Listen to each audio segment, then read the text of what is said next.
Hi there, welcome to my YouTube channel. Today I will teach you how to fix the black screen on OBS Studio if you are on Windows 10. So let's begin with this tutorial. First, you just need to have this software on your computer. If you didn't install it, I will put the link in my description down below. And then you just need to click on the Windows button just here, settings. You just need to type graphic settings, and then a little window will be here on your screen. You just need to click on Desktop app instead of Microsoft Store app.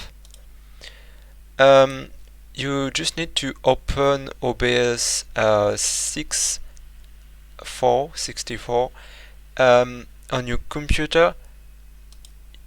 So in order to find it, you can click on this PC, local disk, program files, OBS Studio, bin, 64-bit, OBS 64. So I already did it, and then you just need to click on this icon.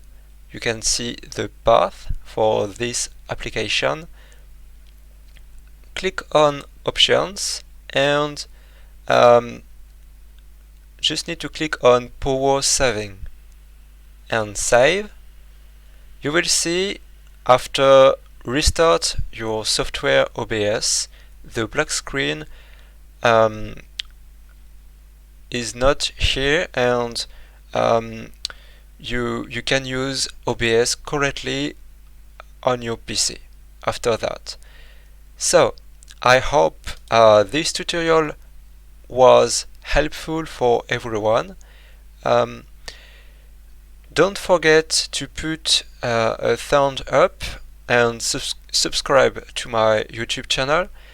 Feel free to comment on my video, and see you next time.